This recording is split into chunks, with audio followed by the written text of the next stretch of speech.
어느 신학교 교수님 글에 40대 1이라고 하는 제목이 있어서 너무 흥미로워서 보았는데 그 내용은 그런 것입니다. 우리 한국교회 성도들은 이 고난주간과 함께 사순절, 예수님의 고난을 묵상하는 사순절은 참 잘 지키는데 그런데 이상하게도 부활절은 그냥 하루 계란 먹고 할렐루야 우리 예수 부활 승천하셨네 찬송 부르고는 끝이라고 하는, 그래서 이번에 제목이 40대 힐이다 라고 하는 얘기를 하는데 정말 그렇다는 생각이 들지 않습니까? 성도 여러분, 부활절은 그냥 한번 지키고 끝나는 것이 아닙니다.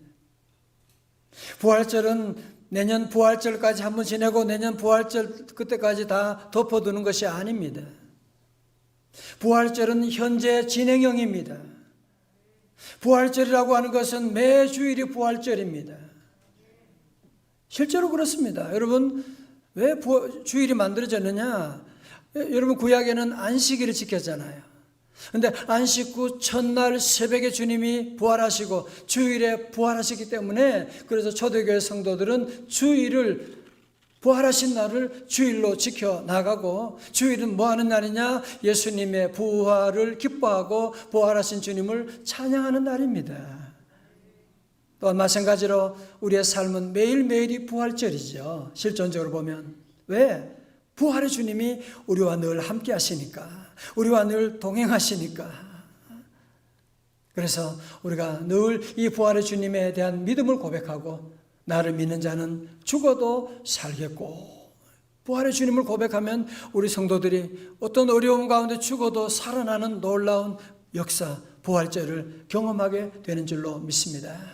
저는 그래서 기도하는 가운데 우리가 작년에도 그랬지만 올해도 우리 부활절 40일 축제를, 우리 사순절도 잘 지켰지만 부활절의 축제를 여러분이 함께 하면서 이 축제 기간 동안에는 우리 모두가 더욱더 함께 새벽 기도도 열심히 하고 셀 모임도 열심히 잘하고 많이 웃고, 웃어봐요. 시작. 많이 웃고, 힘들고 어렵지만 웃어야 돼요. 웃으면 복이 와요. 많이 웃고 감사하고, 그래서 이번 절기 가운데 여러분의 무너졌던 가정도 직장도 사업도 다시 회복하고, 정말 부활의 주님이 살아계시다고 하는 것을 여러분이 실제로 경험하는, 간증하는 우리 성도들 다 되시기를 주님의 이름으로 축원합니다. 여러분, 예수님의 12제자 가운데서 예수님의 부활을 가장 불편해했을 사람이 누구였을까요?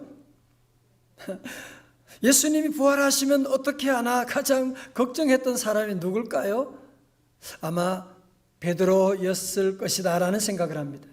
왜냐하면 여러분이 아시는 것처럼 베드로는 예수님의 그 마지막 순간에, 십자가 지는 고난당한 그 순간에 엄청난 그런 실수를 한 적이 있거든요. 그 마지막 순간에 어떻게 자기도 모르게 말이죠, 예수님을 모른다고 그렇게 부인하는, 마지막에는 저주까지 하면서 부인하는, 그러다가 저곳에 체포되어 있는 예수님과 눈이 마주친 적이 있었거든요. 그리고 떼성통곡을 하게 되었는데, 이 베드로는 그 순간을 잊을 수가 없는 겁니다. 내가 고난당하는 그 주님의 십자가 앞에서 무너져도 그렇게 무너질 수가 없는 거예요. 정말 저 바닥까지 떨어지는 그 실수 가운데 베드로가 헤어나올 수가 없었습니다. 자, 그래서 그 후에 베드로는 부활하신 주님을 만나고서도 그의 마음을 좀처럼 회복할 수가 없는, 예수님의 빈 무덤을 확인하고서도 그가 도저히 회복이 되지 않고 그는 자기의 모든 제자의 사명을 포기하고 어디로 내려갑니까? 디베랴 바닷가로, 갈릴리 바닷가로 거기에 내려가게 된 것입니다. 함께 갔을 때 거기에 다른 제자들 6명과 함께 7명이 모여서 비상대책 회의를 하게 됩니다. 이제 앞으로 우리 뭐 먹고 살지, 뭐 하지? 다들 가만히 있는데 베드로가 오늘 21장 3절에 말씀합니다. 시몬 베드로 먼저 나는 물고기 잡으러 가노라. 예수님께서 사람 낚는 어부가 되어라고 말씀하셨는데 그는 다시 옛날로 이제는 물고기 잡는 어부로 과거로 회귀하게 되는 그의 모습입니다.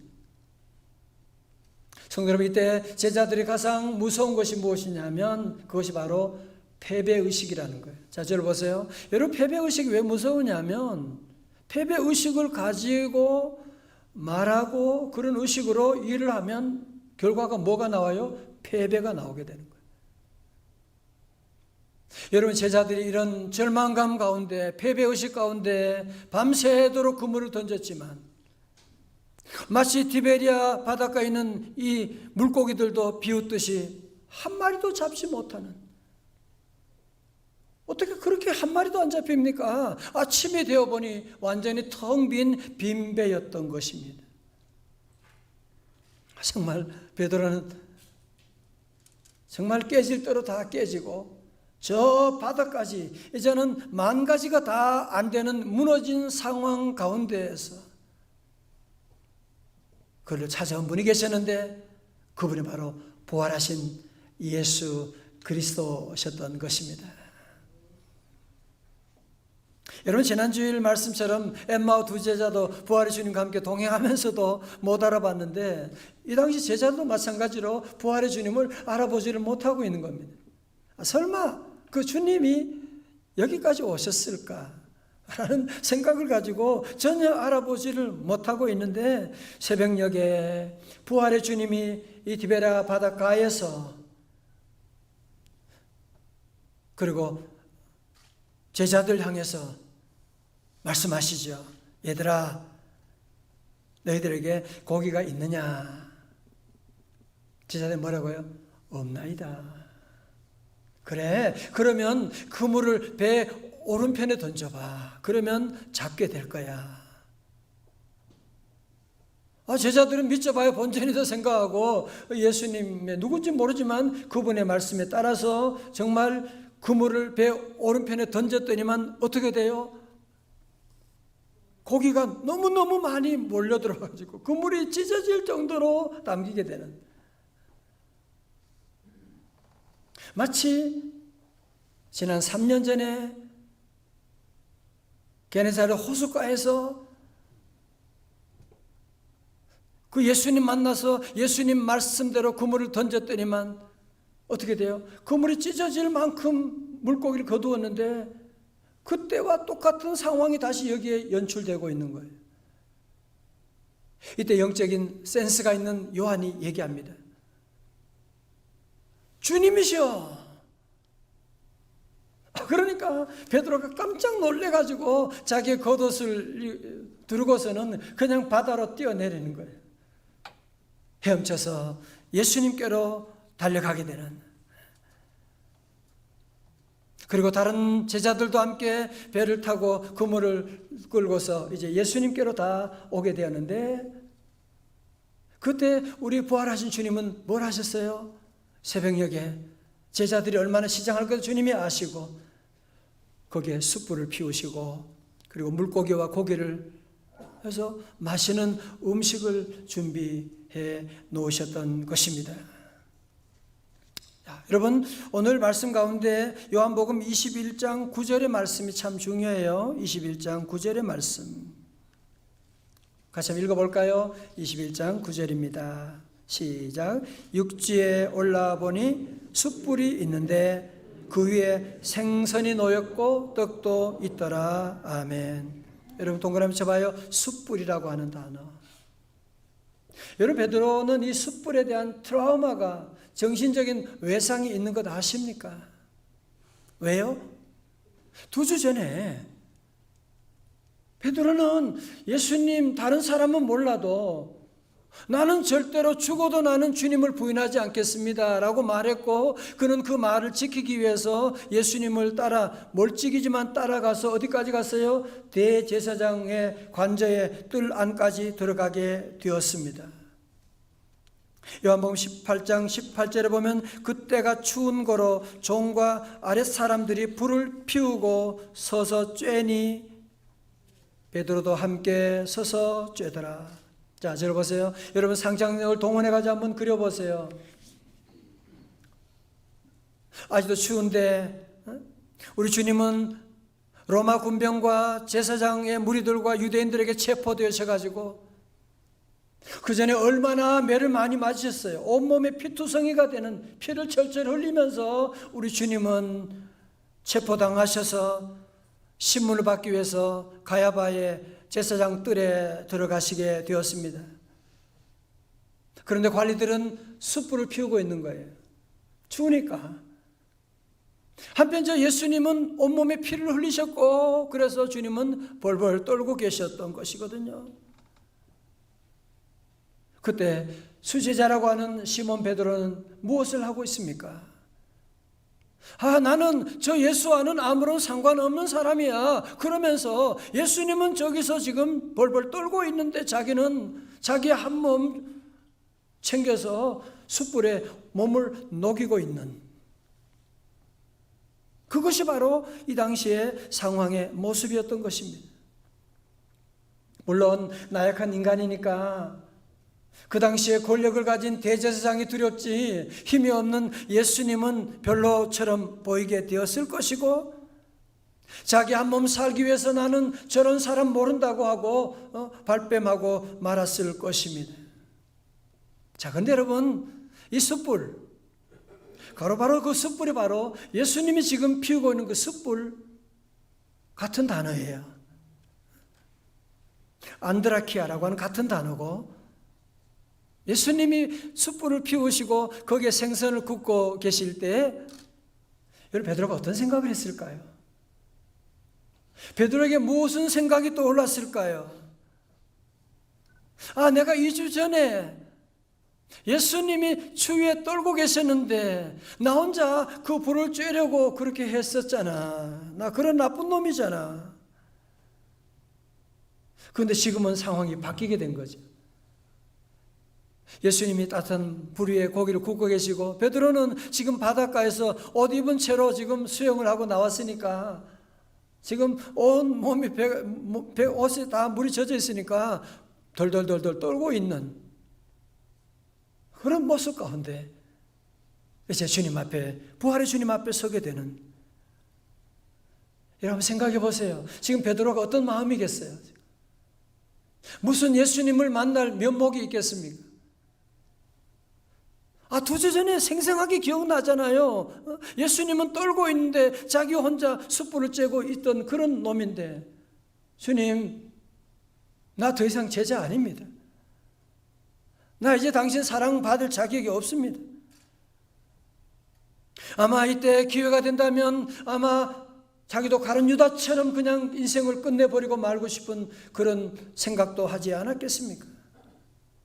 성도 여러분, 이런 순간 가운데 이 베드로와 예수님과 부활의 주님과의 만남이 어떻게 되고 있습니까?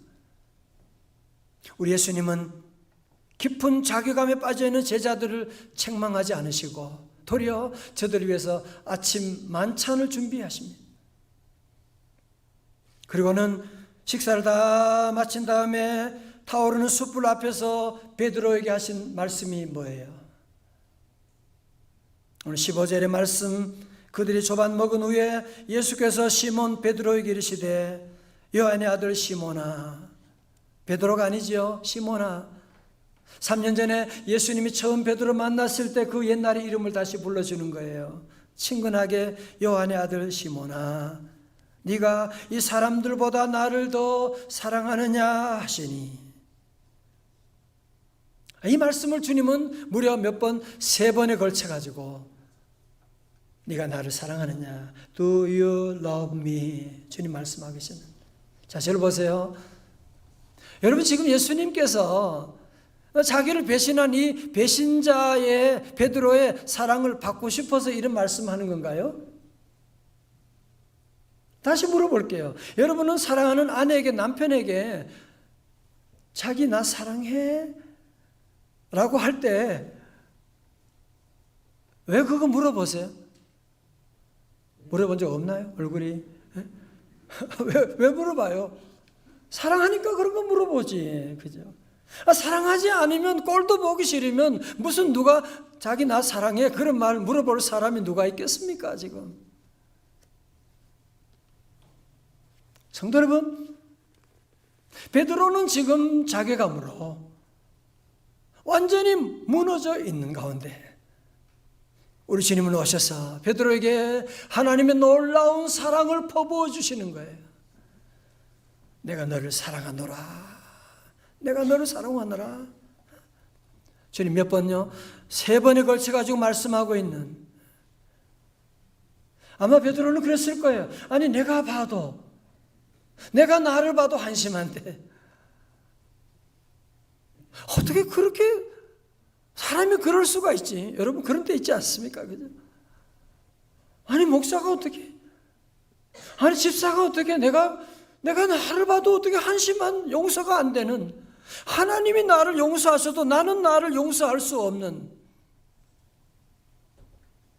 그런 모습인데 우리 주님이 친히 찾아오셔서 Do you love me? 내가 너를 사랑하노라 주님께서 말씀하실 때 이때 베드로는 얼마나 펑펑 울었겠습니까? 그죠? 하나님이 나를 사랑하고 계시다니. 성도 여러분, 여기서 복음의 진수를 우리에게 보여주는 거예요. 우리 인간의 의는 아무리 쌓아도, 아무리 대단하고 아무리 착해도 우리의 의는 다 쓰레기 같은, 걸레 같은 우리의 의일 수밖에 없는, 하나님의 사랑은 그 모든 더러운 것들, 모든 불의한 것들을 다 덮고 마시는 십자가의 그 은혜, 그것이 바로 복음의 능력인 줄로 믿습니다. 성도 여러분, 제가 목회를 해보면서 목사 안수 받은 지도 벌써 20년이 지나고 많은 분들 만나고 목회하고 얘기를 해보면 우리 성도들이 신앙생활하면서 실패하는 이유가 어디 있느냐 생각해 보았어요. 다들 물어보면 하나님도 믿는다 그러고 구원도 믿고 천국, 지옥도 다 믿고 다 믿는데 믿지 않는 게 하나가 있더라고. 그거 뭐냐면 하나님의 사랑은 믿지 않아요. 왜? 공로주의 신앙을 가지고 있기 때문에 내가 나를 아는데 무슨 어떻게 하나님이 나 같은 걸 사랑하시겠어? 라고 하는 그런 생각을 가지고 있는, 심지어 교회에 나와서도 보면 이 베드로의 트라우마 같은 것을 가지고 있어가지고 계속 일어나지 못하고 넘어져 있는, 계속 자기를 정죄한 바보 같은 미친놈. 네가 목사냐? 네가 장로야? 네가 권사야? 여러분 아세요? 그 소리는 마귀 사탄이 하는 소리인 거 아세요? 하나님의 소리 아니에요. 그래서 우리 성도들은 담대하게 외쳐야만 합니다. 로마서 8장 34절, 사도 바울도 수많은 정죄를 당했어요. 수많은 위기가 있었어요. 그는 담대하게 외칩니다. 누가 정죄하리요? 다 같이 크게 해요. 시작. 누가 정죄하리요? 죽으실 뿐 아니라 다시 살아나신 이는 그리스도 예수시니 그는 하나님의 우편에 계신 자요 우리를 위하여 간구하시는 자시니라. 아멘. 할렐루야. 사랑하는 성도 여러분, 아니 천국과 지옥을 믿으며 하나님의 그 놀라운 사랑을 여러분 왜 안 믿으시려고 합니까? 오늘 시간 하나님 여러분 모두 한 분 한 분, 여러분 지난 주간에 어떤 실수를 했고 어떤 모습이 있는지 여러분 다 아세요. 그럼에도 불구하고 우리 하나님은 내 모습 이대로를 사랑하고 계시는, 함께 우리 두 손을 가슴에 대고 함께 찬양하기를 원합니다. 내 모습 이대로, 내 모습 이대로 주 받아 주소서. 할렐루야. 날 위해 돌아가신 주 날마다 주소서.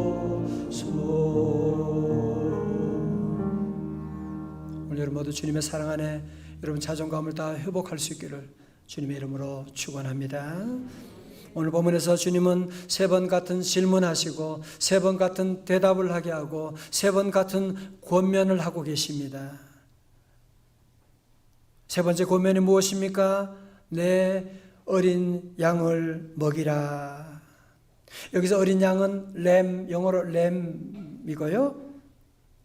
또 주님은 2번째 뭐요? 내 양을 치라. 3번째 내 양을 먹이라. 여기서 양은 영어로 sheep을 말하는 것인데 사실은 3번이지만 같은 말씀이잖아. 그죠? 내 어린 양을 먹이라. 내 양을 치라고 말씀하시는. 뭘 말하는 거예요? 이제 자존감이 회복되면 이제 사명감을 다시 회복하라고 하는 말씀이죠. 자, 여러분 여기서 우리는 2가지 메시지를 받을 수가 있습니다. 첫 번째로 과거의 실패 때문에 미래의 실패자가 되지 말라고 하는 것입니다.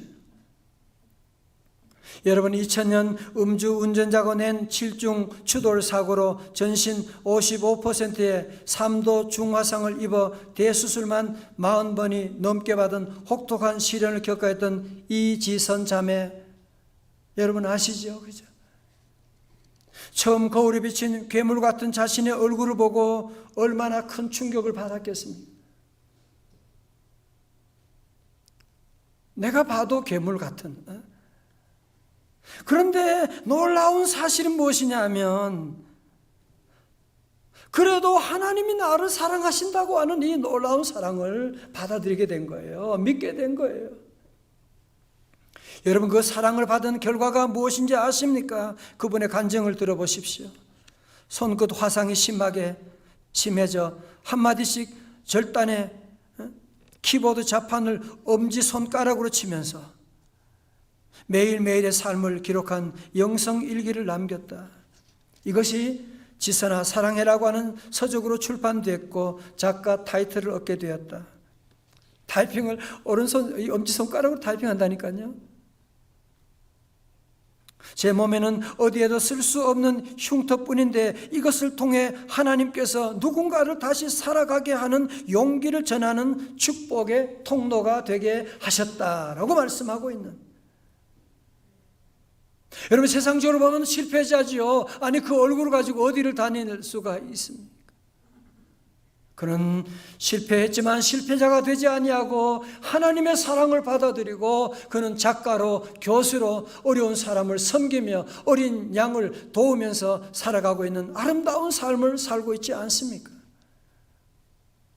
우리 주님은 제자 베드로도 너는 더 이상 실패했지만 실패자가 되지 말고 이제는 새로운 사명을 그에게 어린 양을 먹이라고 말씀해 주신 것이거든요.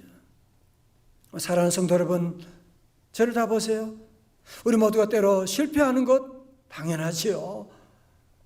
그렇지 않은 사람 누가 있습니까? 그러나 실패 때문에 2차 피해 입지 말고 실패해도 실패자가 되지 말고 실패의 아픔을 통해서 하나님을 만나고 하나님이 주신 새로운 소명을 깨닫게 되는 여러분 다 되시기를 주님의 이름으로 축원합니다. 2번째 메시지는 사랑의 선순환을 이루라고 하는 말씀입니다. 요즘 많이 듣게 되는 용어 가운데 비대면이라고 하는 영어로 언택이라고 사용하고 있고 사실은 이 언택이라는 단어는 우리나라 사람들이 만든 단어예요.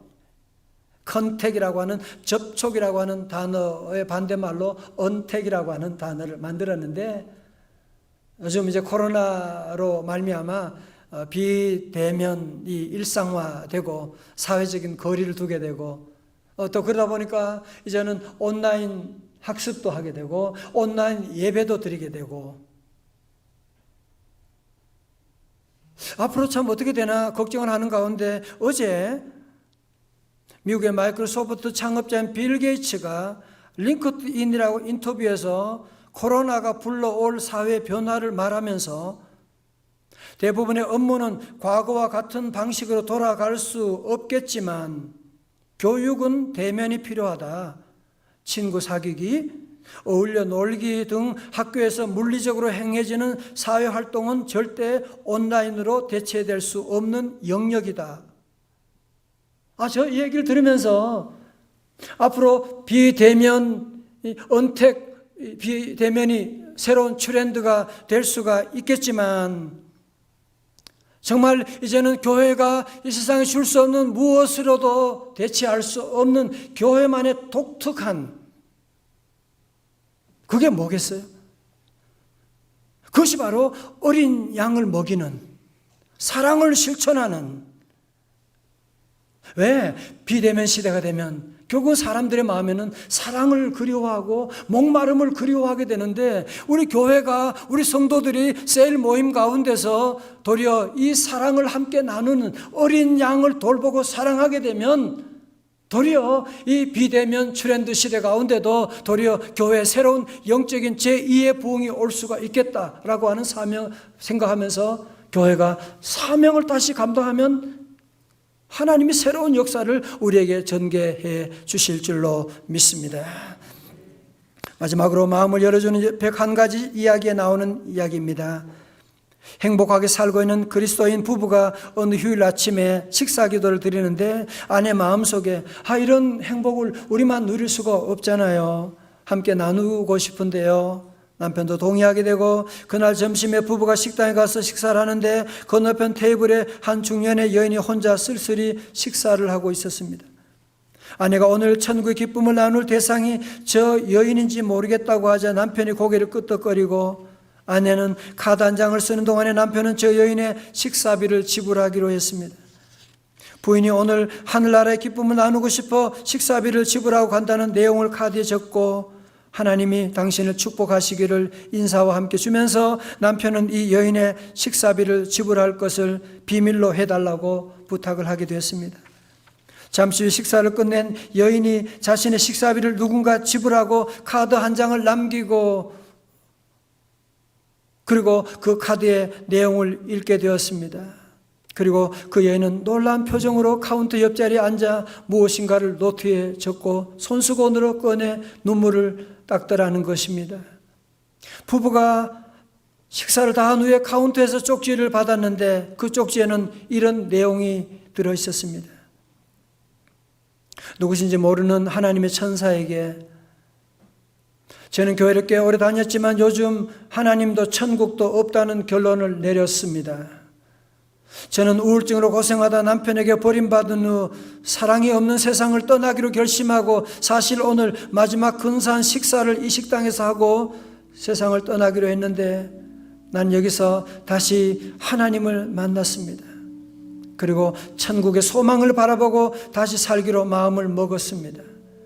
당신은 천국에서 보낸 천사입니다. 감사합니다.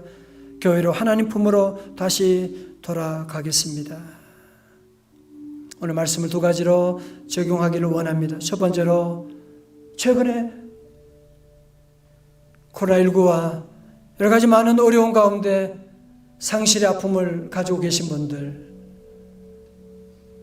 직장을 잃고 건강을 잃고 재정에 많은 어려운 가운데 관계가 깨어지고 있는 어려운 가운데 있는 분들 계십니까? 차마 입에 올릴 수 없는 실수 가운데 괴로워하는 분들 계십니까? 자격감 가운데 빠져있는 베드로를 찾아오신 그 주님, 오늘 여러분 한 분 한 분 찾아오시고 네가 나를 사랑하느냐? Do you love me? 내가 나를 사랑하노라. 주님 말씀하실 때 하나님의 그 사랑을 다 아멘으로 받아들이시기를 주님의 이름으로 축원합니다. 하나님 여러분을 사랑하십니다.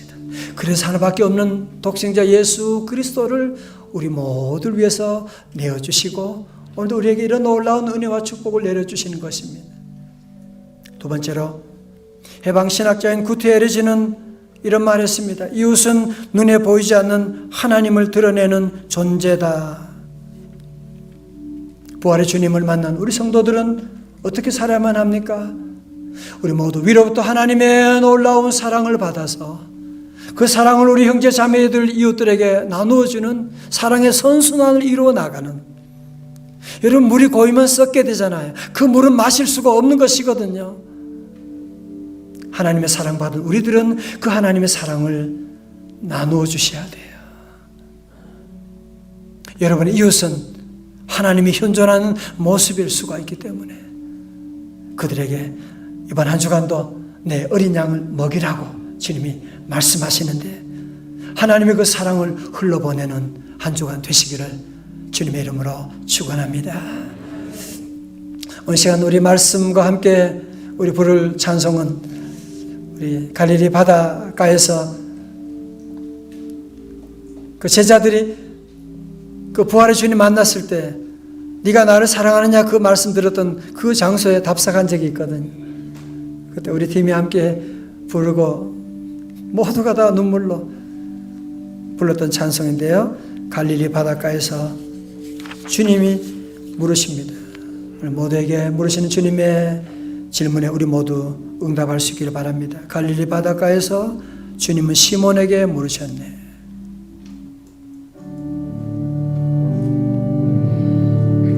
갈릴리 바닷가에서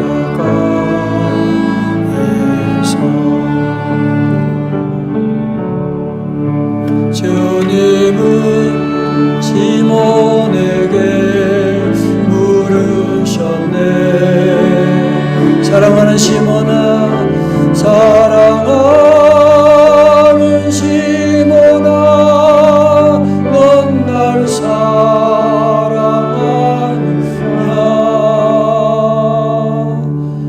오 주님, 당신만이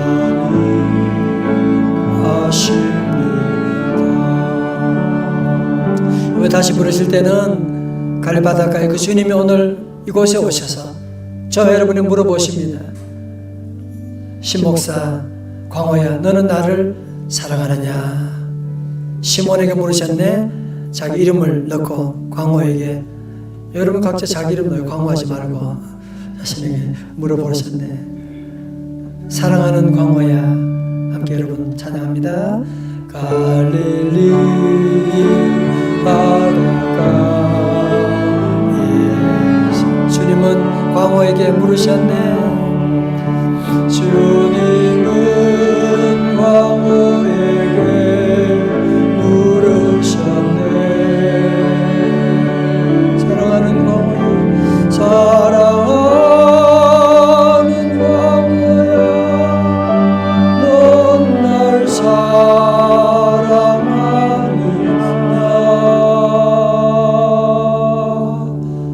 오 주님, 주님만이 아십니다. 다 일어나서 살아계신 주 함께 찬양합니다. 다 일어나시겠습니다.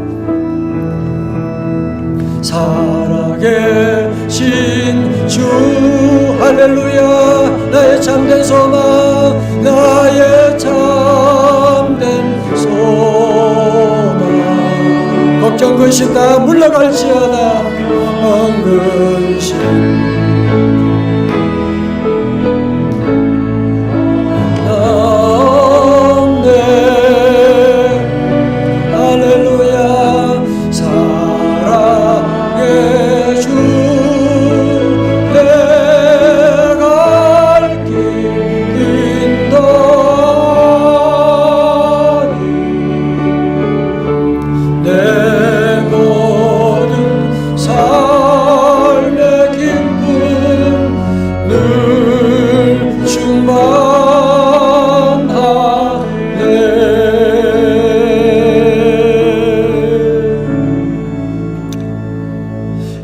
동성으로 함께 기도하기를 원합니다.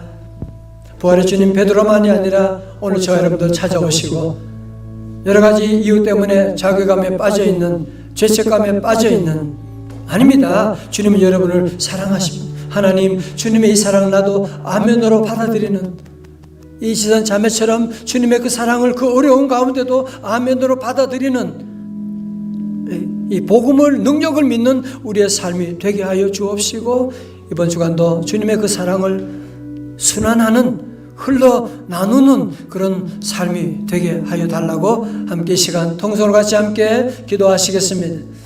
할렐루야, 주여 감사합니다. 할렐루야, 우리 주님을 찬양합니다. 주여, 성령 하나님의 시간 불러 임하여 주셔서 아버지 하나님, 우리 모두 자괴감 가운데, 아버지 하나님, 두려움 가운데, 죄성 가운데 있는 저희들 다시 일어서게 하여 주시고, 주님의 사랑으로 회복시켜 주시옵시고, 주님의 그 사랑으로 사명을 다시 회복하고 나갈 수 있는 우리 성도 다 될 수 있도록 주여 은혜 내려주시고 구원하여 주시옵시고, 주여 살려 주시옵소서. 주여 믿습니다. 주님 함께하여 주시고 우리 주를 인도하여 주시옵소서.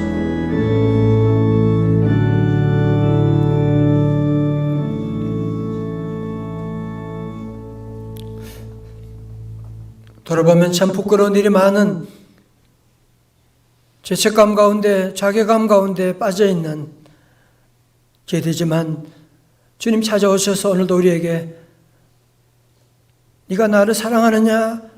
내가 너를 사랑한다고 말씀하신 주님, 하나님, 오늘 사랑하는 성도들 더 이상 공로주의 신앙이 아니라 하나님의 은혜의 신앙을 가지고 아멘으로 다 화답하는 우리 성도들 다 되게 하여 주옵시고, 아직도 아니야, 하나님 너 사랑하지 않아 외치는 마귀 사탄의 세력을 다 물리쳐 주시옵시고, 다시 복음으로 일어서게 하여 주시옵시고, 이 놀라운 사랑을 순환시켜 나가는, 흘러내보내는 어린 양들을 섬겨 나가는 한 주간 우리의 남은 삶이 다 되게 하여 주시옵소서.